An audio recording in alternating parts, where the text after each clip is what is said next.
Psalm 40 for the music director by the Korahites, according to the Alamoth song.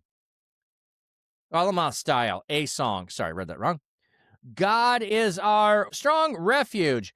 He is truly a helper in times of trouble. For this reason, we do not fear when the earth shakes and the mountain trembles into the depths of the sea, when the waves crash and foam and the mountains shake before the surging sea.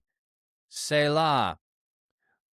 The river's channels bring joy to the city of God, the special holy dwelling place of the Most High. God lives within it. It cannot be moved. He rescued it at the break of dawn. The nations are in an uproar. Kingdoms are overthrown. God gives a shout. The earth dissolves. The Lord of heaven's armies is on our side. The God of Jacob is our stronghold. Selah. Come witness the exploits of the Lord who brings devastation to the earth. He brings an end to wars throughout the earth. He shatters the bow and breaks the spear. He burns the shields with fire. He says, "Stop your striving and recognize that I am God. I will be exalted over the nations. I will be exalted over the earth. The Lord of heaven's armies is on our side. The God of Jacob is our stronghold." Selah. All right, so again, another one of the Korahites, according to the Alamoth style, a song. Come on. The meaning of Alamoth, which means young women, is uncertain. Perhaps it refers to a particular style of music. So Alamoth style is young women. So maybe this is supposed to be sung by a female choir. Maybe that's what it is. It is young maidens are going to sing the song. You know, like the Venetian Boys Choir, this is the Alamoth, the Young Maidens song. God is a strong refuge. He is truly our helper in times of trouble. For this reason, we do not fear when the earth is shaken and the mountains tremble into the depths of the sea, and the waves crash and foam, and the mountains shake before the surging sea. Selah. God is a strong refuge, our helper in times of trouble. For this reason, we do not fear. And then we list all the possible reasons why we should be fearing. The earth shakes, the mountains tremble into the depths of the sea, the waves crash and foam, the mountains shake, and before the surging sea. So, if the world, literally the earth, is falling apart, earthquakes, famines, whatever it is, the earth is not behaving properly, yeah, we're all good. God is our helper in times of trouble. Like, the earth collapsing isn't a problem for God. The earth, falling apart, not a problem for God. God's got us. He's our strong refuge. He is our helper in times of trouble.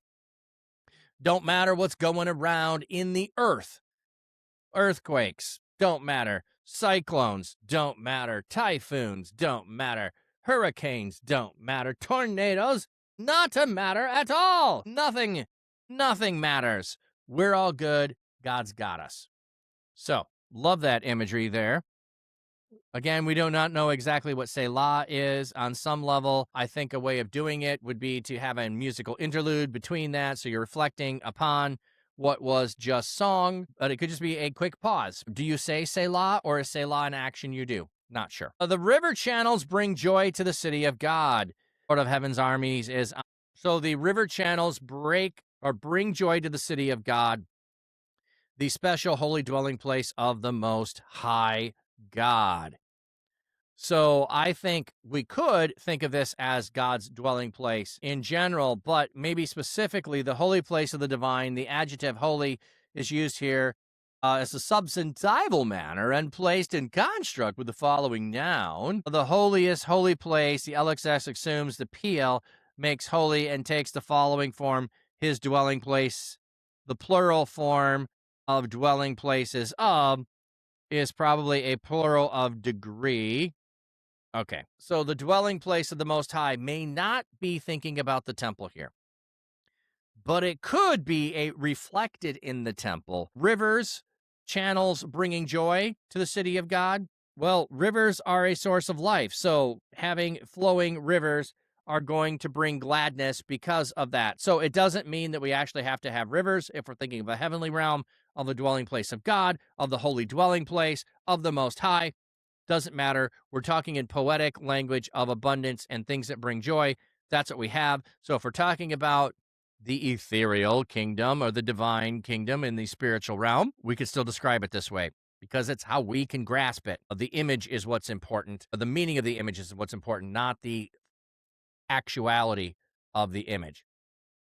God lives within it. It cannot be moved. This is why I'm saying it cannot be moved, that this may be a reference to that place, not Jerusalem. But I mean, because we do know the temple is destroyed. Now, they can still have the perception of while God is there, God cannot be taken over, those kinds of things. I'm still listening to the Lord of the Spirits, Picasso. Still enjoying it. God rescues it at the break of dawn. Nations are in an uproar. Kingdoms are overthrown. God gives a shout and the earth dissolves. The Lord of heaven's armies is on our side. The God of Jacob is our stronghold. So this leads itself to having that overlap. So God's dwelling place will not be moved, but it overlaps the dwelling place here on earth. To that degree, it cannot be moved. To that degree, when they come against it, the nations are in uproar. God gives a shout. The earth dissolves. So I won't be worried about when the earth dissolves. God of heaven's army is on our side. The God of Jacob is our stronghold. So we repeat back to that theme. God is the one to take care of us. Come witness the exploits of God, who brings devastation to the earth. He brings an end to war. Wait. He's bringing devastation to the earth. How does he bring devastation to the earth? Well, you destroy the ones who are bringing about the devastation. That would be one way. He brings an end to wars throughout the earth. He shatters the bow and he breaks the spear. He burns the shields with fire. See, how do you bring about the end of war? You bring a war to end all wars that's so destructive there are no more warriors. He says, stop your striving and recognize that I am God. Do nothing. Be quiet and know. I think this is usually be still and know that I am God. This statement may be addressed to the hostile nations, indicating they should cease their efforts to destroy God's people, or to Judah, indicating they should rest secure in God's protection. Since the psalmist is an expression of Judah trust and confidence, it is more likely the words are directed to the nations who are actively promoting chaos and are in need of rebuke. Yes, stop striving and recognize that I am God. Quit fighting against my people. Know that I am God. I will be exalted over the nations. I will be exalted over the earth. So all kingdoms need to stop striving against God's people because God is God. So you're wasting your time, boy. He just, silenced all people and conquered the earth. The Lord of heaven's armies is on our side. So you are against the Lord of heaven's armies. The God of Jacob is our stronghold. Selah. So if Selah is just simply a pause of quietness, how long is it? Why would you need it at the end before moving on to something else? I don't know.